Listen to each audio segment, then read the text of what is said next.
একজন মহিলার প্রশ্ন, বিবাহের সময় অনেক স্বামী বা তাদের পক্ষ থেকে বলে থাকেন যে আমাদের কিছু দেওয়া লাগবে না, শুধু মেয়েটাই দিলে হবে, কিন্তু পরবর্তীতে অনেক স্বামী নিয়ে বিনিয়ে অনেক কথা বলেন। এমনও বলা হয় যে তোমার বাপ ভাই তো কিছুই দেননি, এগুলো আমার টাকার সম্পদ, এতে এগুলো নিয়ে অনেক ঝগড়াও হয়। ইসলামের সম্বন্ধে কি বলে?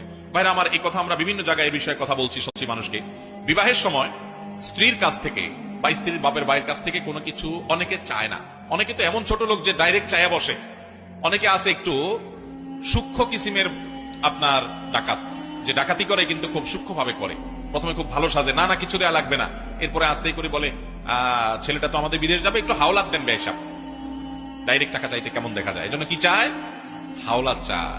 হাওলাত নেওয়ার জন্য তোমার জায়গার তল পড়ছে, আর জায়গা পাইলে না খুঁজা। ছেলের শ্বশুরের কাছে কেন হাওলাত? বোঝা গেল মতলব ভালো না, এটা মেরে দেওয়ার ধান্দা। এটা হলো মেরে দেওয়ার ধান্দা। ভাইরা আমার, এটা জায়েজ নাই।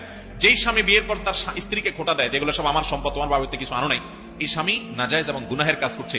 একটা মেয়ে তার পুরো জীবনকে আপনার জন্য সঁপে দিয়েছে, সে তার বাবার বাড়ি থেকে বড় হয়ে আপনার সংসারে সে সবকিছু করতেছে। আর কি চান আপনি? আপনার সংসারে যত উন্নতি, এই সবগুলোর পিছনে আপনার যেরকম অবদান আছে তারও অবদান আছে। বিধায় মেয়েদেরকে ছোট করা, তাচ্ছিল্য করা গুনাহের কথা। আর মেয়ের বাবার বাড়ি থেকে যৌতুক নেওয়া এটা হারাম। এই যৌতুক খাওয়া এটা কবিরা গুনাহ। চোর চুরি করে যেরকম গুনাহগার হয়, ডাকাত ডাকাতি করে গুনাহগার হয়, চিটারি করে গুনাহগার হয়, আপনি ছেলের শ্বশুরবাড়ির কাছ থেকে, আপনি নিজের শ্বশুরবাড়ি থেকে ছলে বলে কৌশলে বিভিন্ন ধান্দা করে যৌতুক নিলেন। সেটা টাকা পয়সা নেন, ফার্নিচার নেন, জিনিসপত্র নেন, মোটরসাইকেল নেন, ফ্রিজ নেন, টেলিভিশন নেন, ভিসা নেন, ভিসার টাকা নেন, নগদ টাকা নেন, হাওলাত নেন, এগুলো সব হারাম। এই হারামটা করতে আমাদের অনেকের বুকে কাঁপে না বুক। আমরা অনেকে নামাজ কালাম পড়ি, মুখে দাঁড়িয়েও আছে, সব ভালো কাজ করি, কিন্তু ছেলের শ্বশুরবাড়ির জিনিস নিতে ছাড়ি। বোকা, তাহলে কোরআনের মধ্যে 4টা বিয়ের কথা আসলো কেন? আল্লাহ পাক কি এমনি এমনি আয়াত নাযিল করলেন নাকি? আল্লাহ পাক খুব ভালো করে জানেন ছেলেদের চেয়ে মেয়েদের সংখ্যা বেশি হবে। অনেক ছেলে মারা যাবে, মেয়েরা সমাজে বেঁচে থাকবে। কত অসংখ্য এতিম মেয়ে সমাজে পড়ে আছে, অসংখ্য বিধবা মেয়ে সমাজে পড়ে আছে। ওদের দায়িত্ব নিতে হবে না? কে নিবে ওদের দায়িত্ব? যদি ছেলেরা দায়িত্ব না নেয়, কে দায়িত্ব নিবে? ওই মেয়েগুলা কি সমাজের প্রজাপতি হয়ে থাকবে? ওরা কি পতিতালয় সম্পত্তি হবে? ওদের অধিকার নাই। এখানে অধিকার দিলে আমরা চরিত্র খারাপ হয়ে যায়। আর এদের সাথে তোমরা সারা দেশে এবং বিশ্বে জেনা করে বেড়াচ্ছ, এগুলাতে চরিত্র খারাপ হয় না।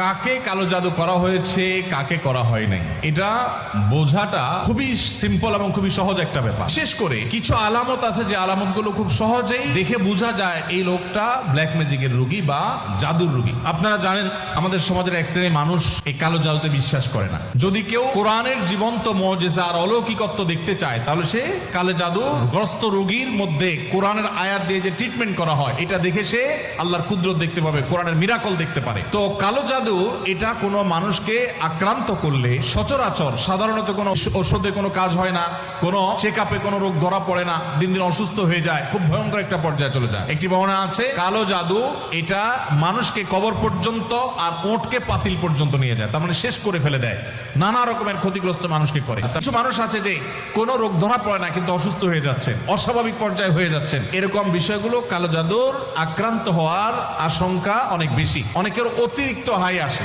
অতিরিক্ত সীমাতিরিক্ত হাই আসে। একটা লিমিটেশন আছে যে এই পর্যন্ত হাই তোলা এটা স্বাভাবিক, কিন্তু যখন অস্বাভাবিক পর্যায়ে পর্যন্ত চলে যাবে তখন সেটা কোনো কোনো ক্ষেত্রে ব্ল্যাক ম্যাজিকের রোগী হওয়ার আলামত থাকে।